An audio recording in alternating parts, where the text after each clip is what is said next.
كنا لنهتدي لولا أن هدانا الله لقد جاءت رسل ربنا بالحق الصلاة والسلام على الرسول المسدد المصطفى الأمجد المحمود الأحمد أبي القاسم محمد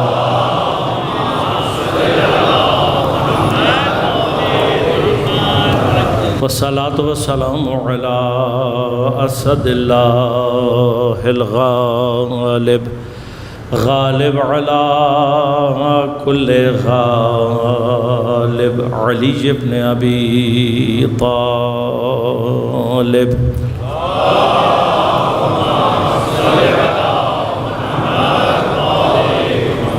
والصلاة والسلام على سيدة المعصومة المظلومة الطاهرة البتول بزعة الرسول فاطمة الزهراء سيدة نساء العالمين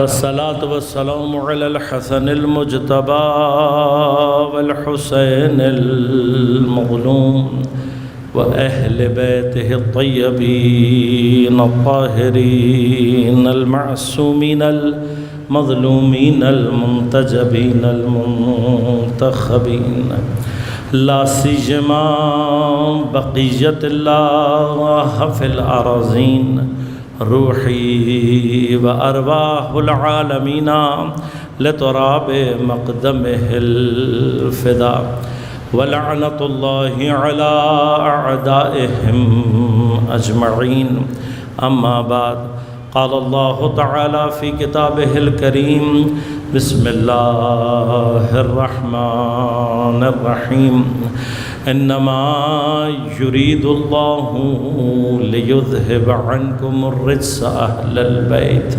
ويطهركم تطهيرا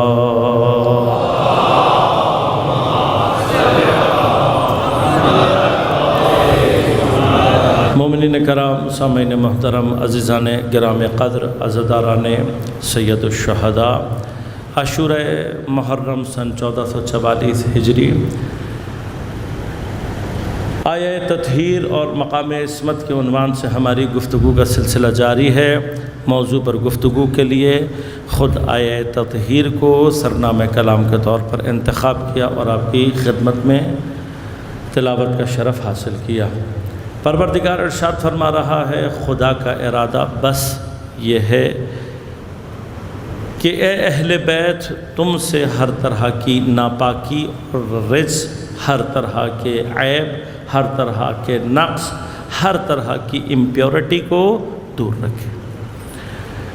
وَيُطَهِّرَكُمْ تَطْهِيرًا، اور تمہیں اس طرح سے پاک رکھے جس طرح سے پاک رکھنے کا حق ہے۔ لہذا آپ کی خدمت میں عرض کیا کہ طہارت کا مرحلہ، تطہیر کا مرحلہ اس وقت تک شروع ہی نہیں ہو سکتا جب تک تزکیے کا مرحلہ نہ ہو جائے۔ لہذا اذہاب رجس میں بھی نوعاً پاکی پائی جاتی ہے۔ اب غور کیجیے گا، اذہاب رجس کے ذریعے سے جو پاکی حاصل ہوتی ہے اسے طہارت کہتے ہیں، اور جو پروردگار کسی شے کے اندر اپنے ارادے سے ایجاد کرے اسے تطہیر کہتے ہیں۔ لہذا پاکی وہ بھی ہے جب آپ سے کسی سے بھی تمام طرح کے رجس، ناپاکیاں، امپیورٹیز دور ہو گئیں تو اب یہ نوعاً پاکی ہے۔ لیکن ہم کیا کہتے ہیں، پھر دوبارہ کہتے ہیں کہ اس طرح سے تمہیں پاک رکھے، تو یہ اردو کی کمزوری ہے تھوڑی سی۔ لہذا بعض علماء کہتے ہیں کہ وہ جو مرحلہ ہے اس کو تزکیہ، تو تزکیہ کا کیا معنی ہے؟ پاک کرنا۔ لفظ بدل دیں، اردو میں استعمال کر دیں، لیکن بات وہی ہے۔ لیکن اب غور کیجیے گا، تزکیے میں اور طہارت ہے تزکیہ، اور تطہیر جو کہ بعد کا مرحلہ، اس میں فرق یہ ہے۔ میں نے آپ کو مثال دی تھی، کسی زمین کے اندر ہر وہ بوٹی، ہر وہ پودا، ہر وہ گھاس پھوس کہ جو اصل فصل کو اگنے اور اس کے کمال کی طرف جانے میں رکاوٹ بنے گی اس کو نکالنا اس کی جڑوں سمیت، یہ کہلاتا ہے تزکیہ۔ لیکن آپ جانتے ہیں اس کے باوجود بھی ایک امکان باقی ہے کہ دوبارہ کہیں سے کوئی چیز آ جائے اور دوبارہ یہ جو فصل ہم نے لگائی ہے، یہ جس کو ہم اپنا محصول اٹھانا چاہتے ہیں، اس کے اندر کوئی کیڑا لگے، کوئی اور چیز لگے جو اس کو اس کے کمال تک پہنچنے نہ دے، اس میں مانع ہو جائے۔ تو اب ایک مرحلہ اور کیا ہے؟ ایک مرحلہ اور ہے کہ کوئی ایسی، مثلا میں مثال سمجھانے کے لیے کہہ رہا ہوں، کوئی ایسی دوا، کوئی ایسا کیمیکل، کوئی ایک ایسی چیز استعمال کی جائے کہ ان کو تو ہم نے نکال دیا، اب کوئی اور چیز بھی آ کر اس کو اس کے کمال تک پہنچنے سے نہ روک سکے۔ اس کیفیت کا نام تطہیر ہے۔ یہ تطہیر انسان میں تقویٰ کے ذریعے سے، اسی لیے شہید مطہری فرماتے ہیں کہ یہ جو تقویٰ کے معنی ہے گناہوں سے بچنا، غور کیجیے گا کہ دو طرح سے گناہوں سے بچا جا سکتا ہے۔ جیسے پچھلے 2 سالوں میں کرونا کا مثلا سلسلہ جاری تھا، ایک مرتبہ گناہوں سے بچنے کے لیے کوئی یہ کہے بھئی میں ایسے مقام پر چلا جاؤں جہاں یہ جراثیم مجھ تک نہ پہنچے، تو اب اس صورت میں یہ گناہوں سے بچ تو گیا ہے، لیکن اگر کہیں کوئی اڑتا ہوا کہیں سے بھی کسی بھی چیز کے ذریعے سے پہنچ گیا جراثیم تو کیا ہوگا؟ بیمار ہو جائے گا۔ کہ اس بچاؤ کے مقابلے پر ایک علاج اور ہے، وہ کیا ہے؟ کہ اس کو مثلا ویکسین کروا دو، ویکسینیشن۔ آپ جانتے ہیں، بہرحال میں تفصیل میں نہیں جاتا، بچوں کے لیے تھوڑی سی بات کہہ دوں کہ ویکسینیشن کیا ہوتی ہے؟ کہ اسی بیماری کے جراثیم کو ضعیف حالت میں انسان کے بدن میں انجیکٹ کیا جاتا ہے، تو کیا ہوتا ہے؟ اب انسان کے اندر ایک قدرتی نظام اللہ نے رکھا ہوا ہے۔ وہ قدرتی نظام کیا ہے؟ کہ جیسے ہی وہ ضعیف جراثیم انسان کے بدن میں آتے ہیں، انسان کا اپنا ڈیفنس سسٹم جس کو امیونٹی کہتے ہیں، وہ کیا ہوتا ہے؟ وہ ڈیفنس سسٹم حرکت میں آتا ہے۔ ایک مرتبہ ان ضعیف جراثیم کے مقابلے پر جب امیونٹی ڈیولپ ہو جاتی ہے، اب اگر یہ جراثیم طاقتور کنڈیشن میں بھی آئیں گے تو ایک دفعہ آپ کے پاس ڈیفنس سسٹم باڈی میں بن گیا تو وہ آپ کو بچا لے گا۔ اب ان دونوں میں سے کون سا بچاؤ زیادہ مناسب ہے؟ وہ کہ اپنے آپ کو اتنی دور لے جاؤ، وہ سسٹم زیادہ قوی ہے، وہ زیادہ اچھا ہے، یا نہیں اپنے ہی وجود کے اندر ایک ایسی قوت ایجاد کر لو کہ بیماروں کے درمیان میں رہ کر بھی بیمار نہ ہو پاؤ۔ یہ 2 مرحلے۔ فرمایا تقویٰ وہ طہارت، وہ مرحلہ تطہیر ہے۔ تقویٰ وہاں جہاں حاصل ہو جاتا ہے تو تقویٰ کے مراحل کیا کرتے ہیں؟ انسان کے اندر ایک ایسی قوت کو ایجاد کر دیتے ہیں کہ پھر وہ گناہ کے اگر احیاناً کہیں درمیان میں بھی موجود ہو، گناہ اس کے وجود میں پھر نفوذ نہیں کر پاتا۔ اب اس مرحلے میں کیا ہوتا ہے؟ لازماً ہمارا مقابلہ ہے شیطان سے، اور یاد رکھیے گا اللہ تبارک و تعالیٰ نے شیطان کو پاورز نہیں دی ہیں۔ بعض لوگوں کے ذہن میں یہ آتا ہے کہ شاید اللہ نے اس کو بڑا طاقت، نہیں، قرآن نے کئی مرتبہ 2 باتیں کہیں اس کے بارے میں۔ ایک کہا عدو مبین، کھلا ہوا دشمن ہے۔ یاد رکھیے گا جو دشمن کھل جائے وہ اتنا خطرناک نہیں رہتا جتنا چھپا ہوا دشمن خطرناک ہوتا ہے، پتہ ہی نہ لگے کہ دشمن کون ہے۔ ثانیاً خدا کیا کہتا ہے کہ ہم نے کہیں پھر بھی اس کو تمہارے اوپر کوئی کنٹرول نہیں دیا ہے، سلطان نہیں دیا ہے، اس کو سلطنت نہیں دی ہے، یہ تمہیں کنٹرول، کسی کا ہاتھ پکڑ کر شیطان گناہ نہیں کرا سکتا۔ لہذا قیامت کے دن بہت سارے لوگ کہیں گے کہ جب ان سے پوچھا جائے گا بھائی تم نے یہ کیوں کیا، وہ کہیں گے شیطان نے کروایا۔ تو شیطان ان سے کہے گا بھائی میں تو آپ کو صرف وسوسہ کیا تھا، کیا آپ نے خود ہے، میں نے کو تمہارا ہاتھ پکڑ کے تمہیں شراب پلائی تھی، تو میں نے تمہارا ہاتھ پکڑ کر تم سے یہ کام کروایا تھا، نہیں کیا، تم میرا کام تھا وسوسہ کرنا۔ بس اس کی تمام تر قوت کس چیز میں ہے؟ وسوسے میں۔ جو وسوسے میں آ جائے، اب وسوسے میں کون آتا ہے؟ جس کا ایمان ضعیف ہو۔ میں نے عرض کیا، پہلے بھی گفتگو کر چکا ہوں آپ کی خدمت میں کہ اپنے عقائد کو محکم رکھیں، جتنے عقائد محکم ہوں گے اتنا شیطان کے نفوذ کا جو راستہ ہے وہ ضعیف ہوتا چلا جاتا ہے۔ وہ یہاں سے کام شروع کرتا ہے، آپ کو آ کر واجب سے منع نہیں کرے گا، ڈائریکٹ آ کر آپ کو حرام کی دعوت نہیں دے گا، حتی مستحب کو بھی نہیں کہے گا، حتی مکروہ کے بارے میں بھی بات نہیں کرے گا، مباحات میں جا کر ایسی جگہوں سے رکھنا پیدا کرے گا، اور اصل رکھنے کی جگہ اس کے عقائد کے اندر جو شبہات ہوتے ہیں ان کے ذریعے سے۔ لہذا اپنے عقیدوں کو کلیئر رکھیں، توحید کلیئر ہو، نبوت کلیئر ہو، عدل الہی کلیئر ہو، مقام عصمت کلیئر ہو۔ اگر ہمارے اور آپ کے ذہن میں ڈاؤٹس رہ جائیں گے، یہی وہ ڈاؤٹ وہ دراڑ ہوتی ہے جس میں شیطان اپنے انڈے بچے دیتا ہے، اور یہیں سے پھر اس کا لشکر تیار ہوتا ہے، یہیں سے پھر وہ انسان کو بہکانے کی طرف لے جاتا ہے۔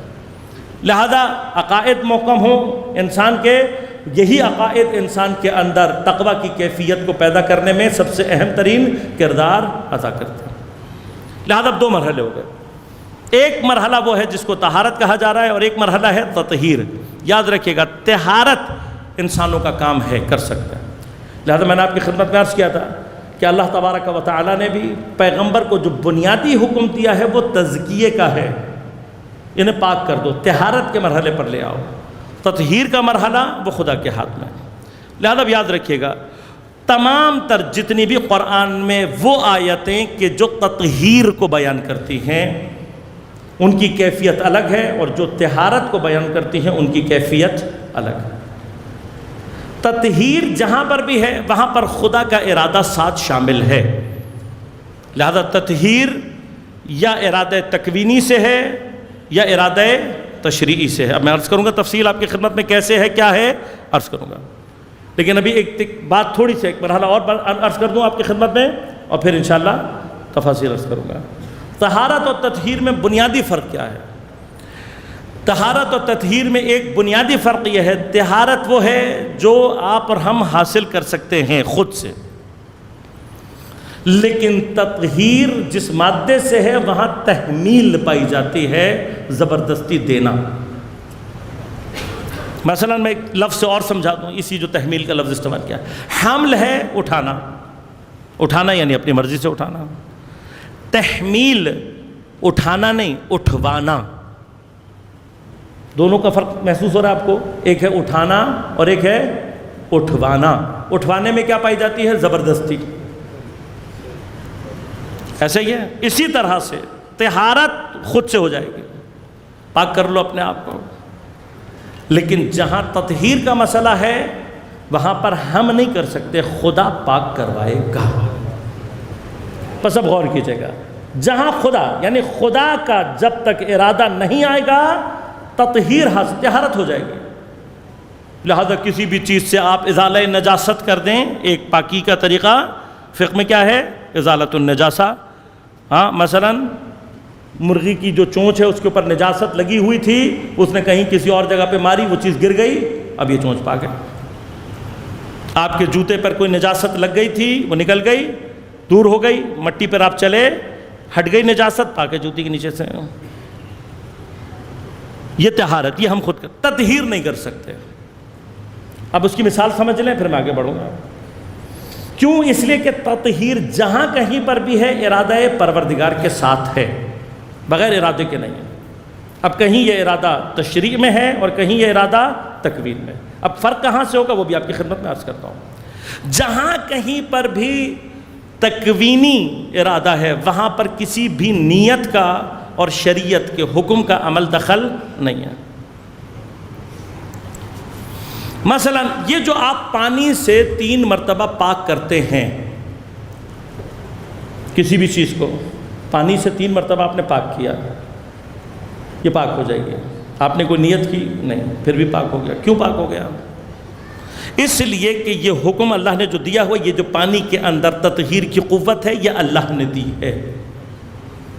پانی کے علاوہ کسی اور شے سے یہ پاک نہیں ہو سکتا۔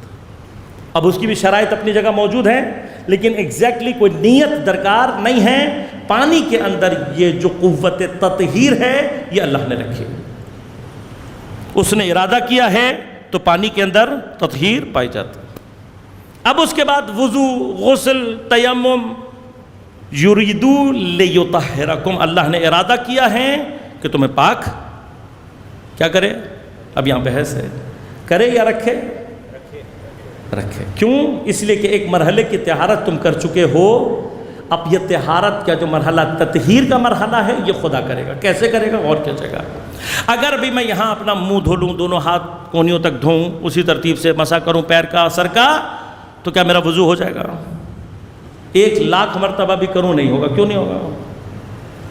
اس لیے کہ وہ جو وضو کی طہارت اب ہے, یعنی وضو نے جو تطہیر کا عمل میرے اندر ایجاد کرنا ہے وہ خدا کے ارادے سے ہوگا. اب یہ خدا کے ارادے سے کیسے ہوگا؟ کہا کہ تم کرو نیت. بغیر نیت کے آپ جتنی مرتبہ دھو لیں وضو نہیں ہوگا. نماز نہیں پڑھ سکتے, آپ کبھی نہیں پڑھ سکتے. میں نے کہا 1,00,000 مرتبہ دھو لیجئے, تمام تر اخلاص کے ساتھ دھو لیجئے, دنیا کے بہترین پانی سے دھو لیجئے, سب کر لیجئے, نہیں ہوگا. کبھی بھی 1-2 رکعت نماز بھی نہیں پڑھ سکتے. یہ جو اب ہم اور آپ نیت کر رہے ہیں یہ کیا ہے؟ یہ پروسیس ہے کہ ہم اپنے ارادے کو خدا کے ارادہ تشریعی کے تحت لے کر آتے ہیں. سسٹم آپ کو سمجھ میں آ رہا ہے؟ یہ جو تطہیر آنی ہے یہ میرے کرنے سے نہیں آئے گی, میرے کرنے سے نہیں آئے گی جب تک میں اپنا ارادہ. اب میرا ارادہ خدا کے ارادے سے کیسے ملے گا؟ جب میں نیت کروں گا, کہوں گا قربتاً الی اللہ, یہ کام میں خدا کے لیے کر رہا ہوں. یہ جو میں نے اپنے کام کو خدا کے کام کے نیچے لے کر آیا, اس کے ارادہ تشریعی کے نیچے لے کر آیا, تو جب تک اس کا ارادہ تشریعی جاری نہیں ہوگا میرے اندر تطہیر کبھی بھی پیدا نہیں ہوگی. پس اب میں نے کیا کیا ہے؟ میں نے اپنے ضعیف سے ارادے کو خدا کے ارادے تشریعی کے نیچے لے کر آیا. وہ کام جو کبھی نہیں ہو سکتا تھا وہ ہو گیا. وضو کی طہارت, وضو کی تطہیر کی کیفیت, وہ پاکیزگی کی کیفیت میرے اندر پیدا ہو گئی. یہ کیا کرتا ہے وضو؟ کیا کرتا ہے وضو؟ کبھی غور کیا آپ نے؟ وضو کیا کرتا ہے؟ یہی نہیں پتا. ہمیں صرف یہ پتا ہے کہ نماز سے پہلے یوں وضو کرو اور یوں چلے جاؤ. ساتھ کیا لے کر جا رہے ہیں کبھی غور نہیں. ہر مستحب, پہلے یاد رکھیں, ہر مستحب عمل, ہر واجب پر عمل, ہر ترک معصیت انسان کے اندر نورانیت کو ایجاد کرتی ہے, اور اس کے مقابلے پر ہر گناہ, ہر مکروہ انسان کے اندر کیا کرتی ہے؟ تاریکی کو ایجاد کرتی ہے. مکروہ کی تاریکی نسبتاً ضعیف ہوتی ہے, آمادہ کرتی ہے بڑی کام اس کے لیے. مستحب کی نورانیت اگر ترک واجب پیچھے نہ ہو تو قوی ہوتی ہے. بڑا عجیب سسٹم ہے اللہ تعالیٰ کا.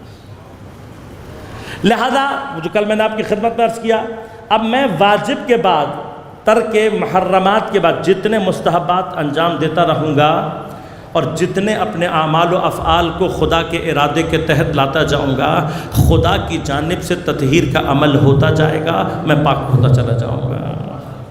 نورانیت میرے اندر,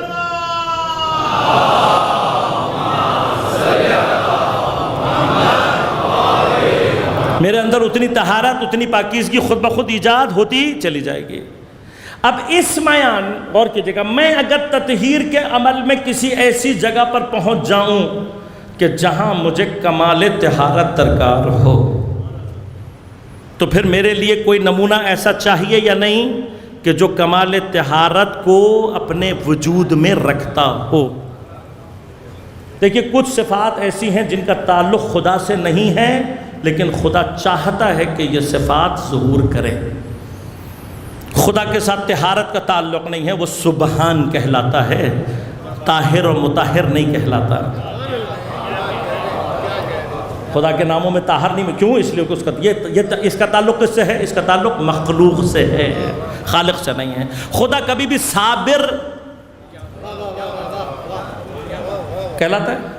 خدا, یہ وہ صفات ہیں جن کا خدا سے تعلق تو نہیں ہے, لیکن خدا کو پسند اتنی ہے کہ وہ چاہتا ہے کہ زمین پر یہ صفات ظہور کریں.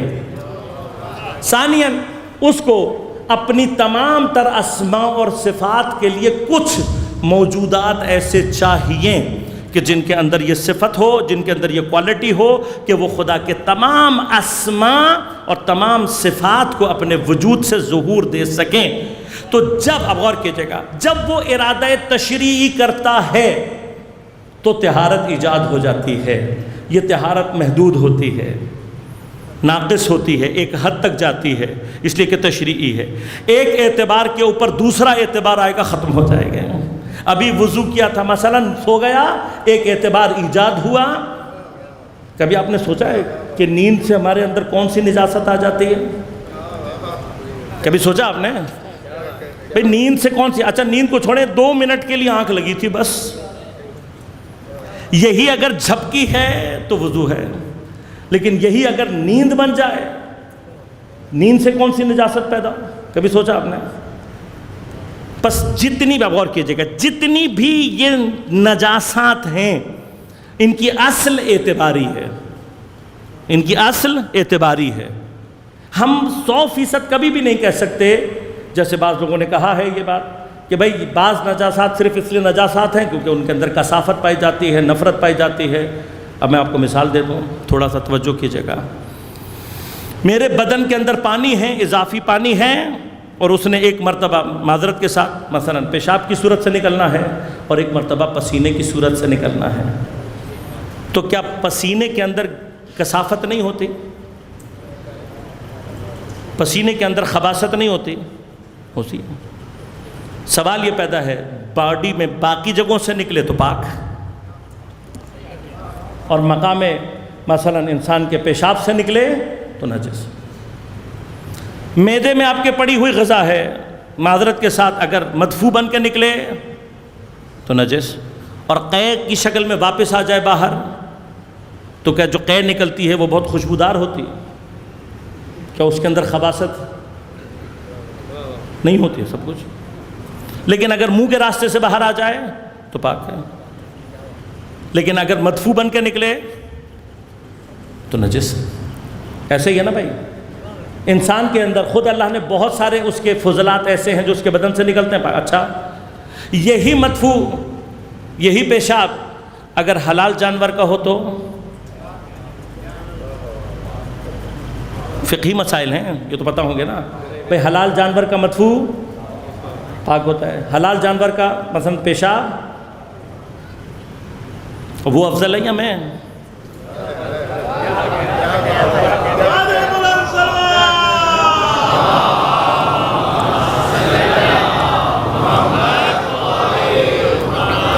سب سمجھ میں آ رہا ہے؟ یعنی کیا؟ اعتباری اصل جو چیز ہے اللہ تبارک و تعالی، ہم اصل مصلحت کو درک اس طریقے سے نہیں کر پاتے، لیکن علماء جو فرماتے ہیں وہ کیا ہے؟ اصل چیز کیا ہے؟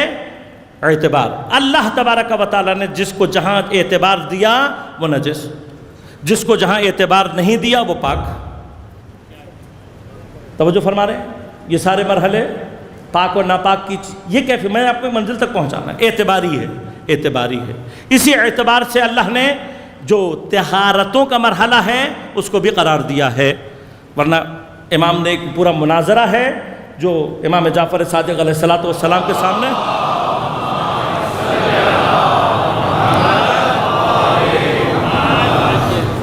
امام نے ان سے مناظرہ کیا، جو امام کے مقابلے میں اپنے آپ کو فقیہ کہلاتے تھے۔ پچھلے اگر اشرا یاد ہو تو میں نے تفصیل سے آپ کی خدمت میں عرض کیا تھا کہ عالم کائنات میں یا اللہ ہے یا وہ جن کو اللہ نے علم دیا ہے۔ ان کے مقابلے پر جو بھی اپنے آپ کو عالم کہے وہ جاہل ہے، مرکب ہے۔ صرف علم عالم صرف اہل بیت تھا، اب ان کے مقابلے پر کوئی عالم بنے، کوئی مثلا اپنے آپ کو فقیہ کہلائے، کوئی کچھ کہلائے، تو جو بھی کہلا رہا ہے جاہل مرکب تو ہو سکتا ہے، عالم حقیقی نہیں۔ عالم حقیقی سے پہلے مناظرہ کیا، امام کے پاس آئے، بحث کی، امام نے سوال کر دیا۔ امام نے کہا اچھا یہ بتا کہ نجاست پیشاب کی زیادہ ہے یا منی کی؟ کہ مولا جو فقہ سے سمجھ میں آیا وہ ابھی تک یہ ہے کہ پیشاب کی نجاست زیادہ ہے۔ حضرت نے کہا تو پھر پیشاب کی نجاست کے لیے صرف طہارت کافی، اس کے بعد صرف وضو کافی، منی جو کم نجس ہے اس کے بعد غسل واجب۔ امام نے اور بھی جواب دیے، لیکن غور کیجیے گا اعتبار، یعنی اس کی جو اصل کیفیات ہیں وہ اعتبار، خدا جس کو جیسے اعتبار دے گا اس طریقے سے وہ چیز حلال اور حرام، اسی طرح سے نجس اور پاک، یہ سارے مراحل اسی اعتبار سے۔ ورنہ نجاست کفر مجھے اور آپ کو لگ سکتی ہے، ابھی کافر ہے، ابھی کلمہ پڑھ لے مسلمان، کیا چیز پاک ہوئی اس کی؟ بھائی مرحلہ ہے نا، مرحلہ ہے. ابھی شراب تھی، ابھی تبدیل ہو گئی سرکے میں، تو صرف ایک پروسیس ہی تو تبدیل ہوا ہے. جو ابھی تک عین نجاست تھی وہ پاک ہو گئی. اچھا، جس برتن میں تھی اس کا کیا کریں؟ یہ مسائل ہیں، یہ تو سنیں. بہرحال میں اس تفصیل میں نہیں جانا چاہتا. اسی برتن میں ہے، لیکن کیا ہوا؟ انتقال، مرحلہ. ہاں، ایک اور طہارت کا مرحلہ ہے. وہ برتن جیسے ہی اس کے اندر سرکے میں تبدیل ہو جائے گی خود بخود. اب یہ اعتبارات سمجھ میں آ رہے ہیں. میں صرف یہ چاہتا ہوں کہ آپ کو اعتبار سمجھا دوں. ایک مرحلہ طے کرنا ہے. جب اللہ تبارک و تعالیٰ ارادہ تشریعی کرتا ہے تو پھر انسانوں کے اندر جن کی ابتدا بھی نجاست منی سے ہے، جن کی ساری زندگی خون کا دوران نجس ہے، جن کی ساری صحت کا نظام اسی ہمارے ایکسکریٹری سسٹم کے ذریعے سے، اخراجی نظام کے ذریعے سے، جو سارے کا سارا، لہذا امام نے فرمایا اے انسان اپنے اوپر غور تو کر، تیری ابتدا نجاست سے، ساری زندگی نجاست کا برتن، مرنے کے بعد دوبارہ نجس. غور کر اپنے اوپر. کون کہہ رہا ہے؟ اب غور کیجئے گا. یہ جو کیفیت انسان کے اندر ہے، اگر انسان اپنے عمل کو خدا کے ارادے تشریعی کے تحت لانا شروع کر دے، یہی نجس انسان تطہیر کے ذریعے سے پاک ہونا شروع ہو جاتا ہے. اب جتنا یہ اپنے ارادے کو اللہ کے ارادے کے ساتھ ملاتا چلا جائے گا، اتنا طہارت کی منزل کو طے کرتا چلا جائے گا. لیکن ایک کمال کے مرحلے پر پہنچنے کے بعد اگر عقل انسانی صرف اس مقام کو درک بھی کر رہی ہے اور 1% بھی امکان ہے کہ کوئی اس مقام تک پہنچ سکتا ہے، تو اللہ پر واجب ہے کہ اس مقام کا نمونہ، اس مقام کی کیفیت کو انسان کے لیے، اب میں نہیں پہنچ سکتا اس کا مطلب یہ نہیں ہے جو پہنچ سکتا ہے اس کے لیے بھی نمونہ موجود نہ ہو. لہذا اگر کوئی طہارت کاملہ کے مرحلے پر پہنچے تو پہلے سے اس کے لیے ایک ایسا کامل نمونہ طہارت ہونا چاہیے کہ جو جب دنیا میں آئے اس وقت سے وہ اسی طرح سے طاہر اور پاک ہو.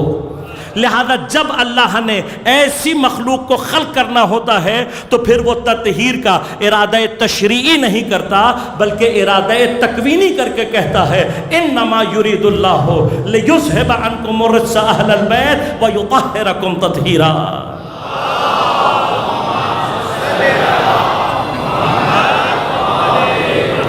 لہذا اب جو ارادہ، غور کیجئے گا، جب تشریعی کے اندر اتنی طاقت ہے، کتنی طاقت ہے ارادہ تشریعی کے اندر، کہ اگر انسان اپنے آپ کو خدا کے ارادہ تشریعی کے مطابق ڈھالتا چلا جائے، پس اگر کسی نے 100% اپنے آپ کو اللہ کی ارادہ تشریعی کے تحت ڈال دیا تو وہ طہارت کاملہ کی صورت میں ظہور کر سکتا ہے، اس منزل پر پہنچ سکتا ہے. پس اگر ارادہ تشریعی ایسا پاک بنا سکتی ہے تو پھر ارادہ تکوینی نے کیسا طاہر بنایا ہوگا. تو جو ارادہ تکوینی سے طاہرین وجود میں آئے ہیں وہ صرف 14 محمد و آل محمد علیہ السلام.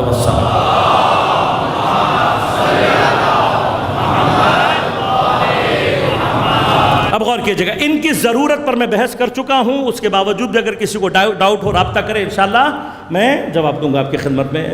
لیکن میں ضرورتوں پر بحث کر چکا، آپ کو بتا چکا عقلاً ضرورت ہے، نظام کو چلانے کے لیے ضرورت ہے، خدا کی تمام اسماء و صفات کو ظہور دینے کے لیے ضرورت ہے. بس ضرورت معصوم یہاں سمجھ میں آ گئی. لیکن جب ارادہ تکوینی سے کوئی اللہ اس کسی کو تطہیر، اب میں لفظ استعمال کر رہا ہوں، کسی کو مطہر بالذات بنائے،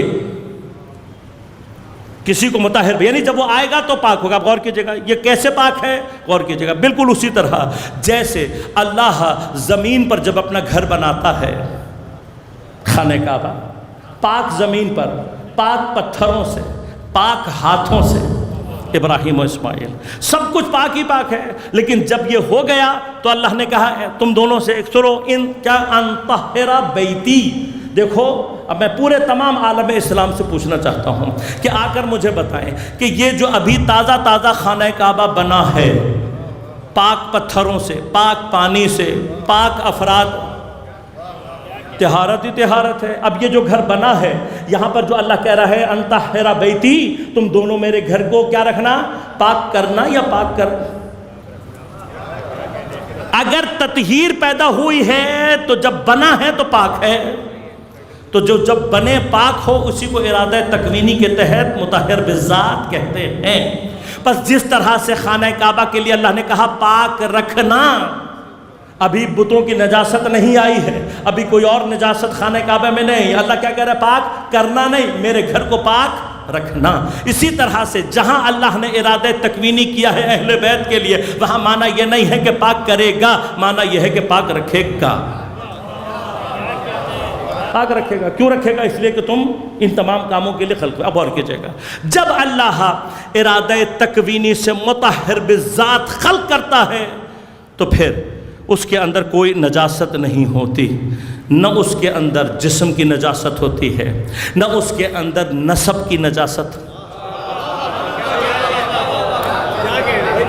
کوئی نجاست کوئی نہیں ہوتی۔ اب غور کیا جائے گا، نجاست کوئی نہیں ہوتی، نجاست کوئی نہیں۔ اب میں کچھ مقامات ہی بیان کر سکتا ہوں، زیادہ تفصیل میں نہیں جاؤں گا۔ لہذا اب یہ جو مطہر بالذات ہے یہ صرف طہارت ہی طہارت ہے، اس سے جو بھی آتا ہے، جو بھی صادر ہوگا، سب کیا ہے؟ پاک ہے، سب پاک ہے۔ لہذا یاد رکھیے گا، اب مرحلہ ہے یہ طہارت سمجھانی ہے پیغمبر نے کہ دیکھو تم اور ہو، ہم اور ہیں، یہ سمجھانا تھا۔ یہ سمجھانے کے لیے پیغمبر نے دیکھا اٹھ کر کہ جن لوگوں نے مسجد کے اطراف میں اپنے حجرے بنائے ہوئے تھے،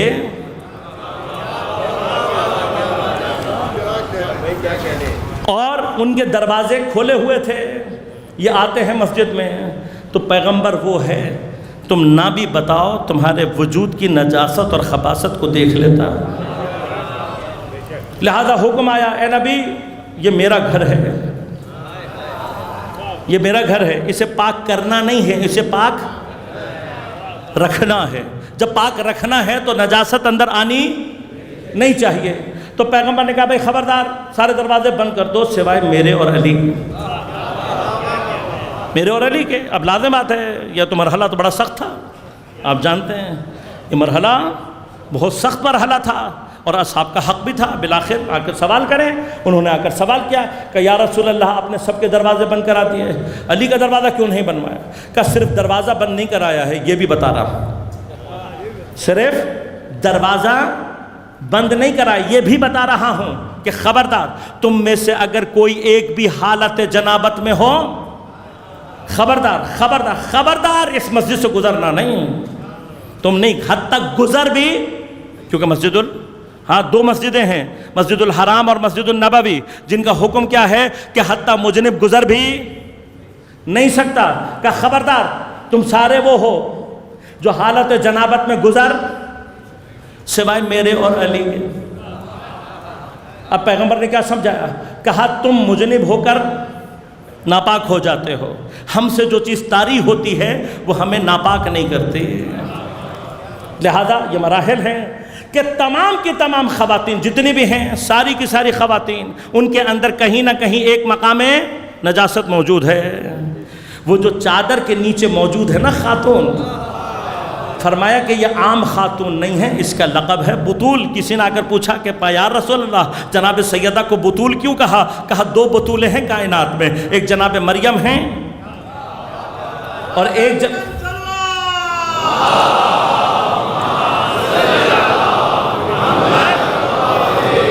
بطولیں ہیں، ایک جناب مریم اور ایک جناب زہرا۔ کا مریم بطول تھی، کیوں؟ جب جناب مریم کو بیت اللہ میں رکھنے کی بات ہو رہی تھی، بات ہوئی کہ جناب مریم کہاں رہیں گی؟ بیت المقدس میں رہیں گی۔ کہ جب بیت المقدس میں رہنے کی بات ہو رہی تھی تو بہت سارے لوگوں نے آگے کر کہا کہ بھائی خواتین کے ساتھ کچھ نجاستیں ایسی ہیں کہ جو نہیں آ سکتی۔ فرمایا کہ مریم کو ہم نے بطول بنایا ہے، اس کو ہم نے نجاست سے دور، اسی لیے پورے قرآن میں کسی ایک خاتون کے لیے اگر اللہ نے تطہیر کا لفظ استعمال کیا ہے تو جناب مریم کے لیے استعمال کیا۔ پس اگر خدا کسی خاتون کو پاک رکھے تو مریم بنتی ہے۔ لہذا اب چادر کے اندر کس نے آنا ہے کس نے نہیں آنا، اس کے لیے جو معیار ہے وہ جناب مریم ہے۔ تو اب اگر کوئی بھی ہو، ہمیں کسی سے غرض نہیں ہے، ہمیں کسی سے لڑائی نہیں ہے، اگر کوئی مریم کی طرح بطول ہے تو لا کر روایت سے ثابت کرو، ورنہ کسی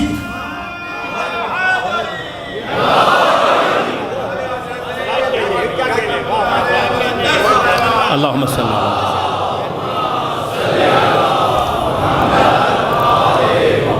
ورنہ بھائی کو لڑائی جھگڑا تھوڑی ہے یہاں پر۔ اب اسی طرح سے اگر اس طرح کا کوئی طاہر، اب غور کیجئے گا، اللہ کے رسول نے اپنے اور علی کے بارے میں ایک بات کر کے یہ سمجھا دیا، وہ جو دو باقی ہیں وہ ہمارے ہی ٹکڑے ہیں، ابھی تمہارے حساب سے جو عمر کا اعتبار ہے ابھی ان کے لیے یہ چونکہ چیزیں نہیں ہیں، باقی جو دو مرد ہیں وہ دونوں وہ ہیں کہ ہمارے اور آپ کی اصطلاح میں حالت جنابت میں بھی مسجد، یعنی اس کا معنی کیا ہوا؟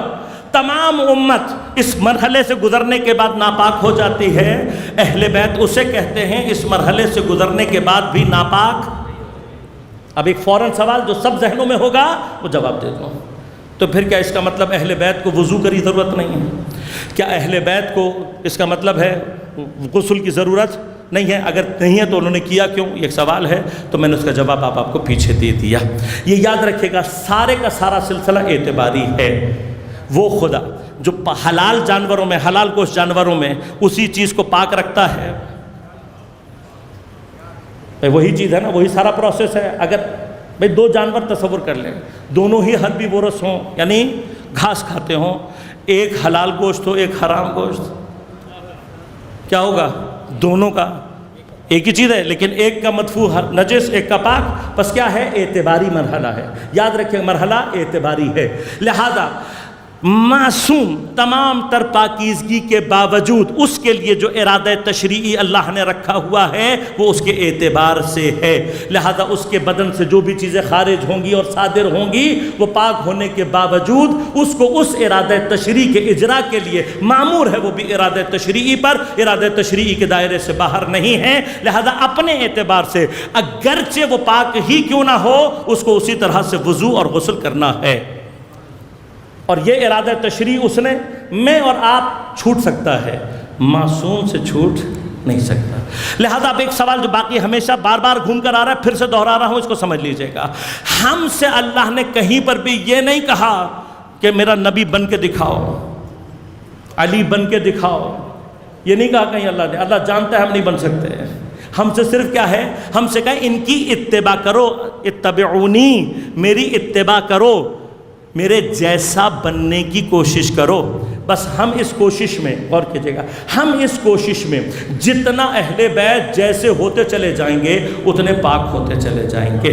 اب ایک مرحلہ صرف یہ ہے، خدا نے تو اپنی تہار، اپنی اس کیفیت کو، اپنی اس قدرت کو ان 14 معصومین کے ذریعے سے ظاہر کر دیا، اور ظاہر کر کے یہ بتا دیا کہ دیکھو میں ایسے پاک افراد خلق کر سکتا ہوں، خدا نے بتا دیا۔ لیکن اب خدا انہی کے ذریعے سے چاہتا تھا کہ ان افراد میں کہ جو ارادہ تکوینی کے تحت معصوم نہیں بنے ہیں، ان معصوموں کے سائے میں ان کی اطاعت کے ذریعے سے کوئی ایسا ہو کہ جو طہارت کاملہ کے اس مقام پر پہنچ پائے۔ بس اب غور کیجئے گا، معصوم اپنی ولادت میں بھی پاک ہوتا ہے، ہم سے مختلف ہوتا ہے، لہذا یہ ایک بحث ہے، میں اب اس کی تفصیل میں نہیں جانا چاہتا، صرف اشارہ کر رہا ہوں۔ اور یہ بھی یاد رکھیے گا کچھ معاملات کی ڈیٹیلز ایسی ہوتی ہیں کہ جن کا نہ جاننا انسان کو کوئی نقصان نہیں پہنچاتا، بس جس حد تک ہم سمجھ سکتے ہیں اتنا ہمارے لیے کافی ہے۔ اور وہ فرق یہ ہے کہ تمام انسان جتنے بھی ہیں ان میں سے کوئی ایک بھی طاہر الولادہ نہیں ہوتا، لیکن معصوم جتنے ہیں یہ سارے کے سارے طاہر الولادہ ہوتے ہیں۔ اور یہ کوئی بڑا کام نہیں ہے، اللہ تعالیٰ نے اس کی مثالیں بھی دی ہوئی ہیں، لہذا غور کیجئے گا تمام حیوانات میں تقریباً جتنے بھی حرام گوشت جانور ہیں ان کے ہاں کہیں پر بھی بچے طاہر الولادہ نہیں ہوتے، لیکن جتنے بھی حیوانات انڈے سے نکلتے ہیں وہ سارے کے سارے طاہر الولادہ ہوتے ہیں۔ لہذا خدا طاقت اس بات کا قادر ہے کہ کچھ حیوانات کو وہ طاہر الولادہ پیدا کرے، کچھ کو نہ کرے۔ اسی طرح سے انسانوں میں جس کو اس نے معصوم خلق کیا ہے وہ سارے کے سارے طاہر الولادہ ہوتے ہیں، اور جو غیر معصوم ہیں وہ طاہر الولادہ اس اعتبار سے نہیں ہوتے، یعنی ولادت کی کیفیت کی بات کر رہا ہوں، کیفیت ولادت۔ لہذا امام جب دنیا میں آتا ہے پاک ہوتا ہے، مختون ہوتا ہے، اور جب تک دنیا میں رہتا ہے پاک رہتا ہے۔ لہذا جو اس کے بدن سے صادر ہوتا ہے، کسی نے یہ بھی پوچھ لیا تھا معصوم سے، معصوم نے کیا جواب دیا؟ کہا بس تمہیں اس سے زیادہ جاننے کی ضرورت نہیں ہے، بس یہ یاد رکھنا ہمارے بدن سے جو بھی صادر ہوتا ہے زمین اس کو فوراً اپنے سینے میں لے کر فوراً جذب کر لیتی ہے۔ اب میں اس کی تفصیلات میں نہیں جانا چاہتا ورنہ بہت سارے نکات یہاں پر بھی بیان ہو سکتے ہیں، لہذا اس سے زیادہ اب ہمیں آگے سوچنے کی ضرورت نہیں ہے۔ لیکن یہ جو پرفیکٹ اللہ نے معصوم بنا دیے، ہم سے نہیں کہتا اللہ کہ تم یہ بنو، اور نہ وہ عمل ہم سے تقاضا کرتا ہے جو انہوں نے کیا۔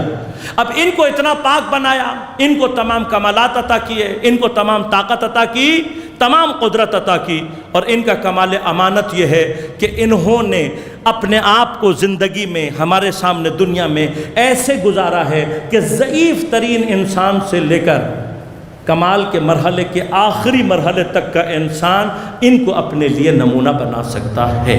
یہ کمال ہے اہل بیت کا۔ یہاں کوئی اپنے کسی بھی مرحلے میں متوجہ ہو کر اگر اہل بیت کے ذریعے سے طہارت حاصل کرنا شروع کروں گا، پاک ہونا شروع ہو جاؤں گا۔ یہ طہارت کا مرحلہ، لیکن مرحلہ کیا ہے؟ جہاں خدا نے یہ ارادہ کیا کہ یہ طاہر بنا دیے، وہیں پر خدا چاہتا تھا کہ وہ جو باقی امت ہے ان میں سے کچھ ایسے لوگ نظر آئیں کہ جو زمین پر طہارت کاملہ کو ظہور دے کر خدا کے اس ارادے کو ظہور دیں جو اللہ تعالیٰ نے انسانوں سے چاہا ہے۔ ایسے انسان کہ جو طہارت کے کمال کو حاصل کر سکیں اور کمال تک پہنچ سکیں، ان میں جن افراد، غور کیجیے گا، ایسے افراد کے لیے تمنا حضرت امیر نے بھی کی ہے، جناب حسن مجتبیٰ نے بھی کی، بعد کے ائمہ بھی ایسے افراد کی تمنا کرتے رہے، لیکن سید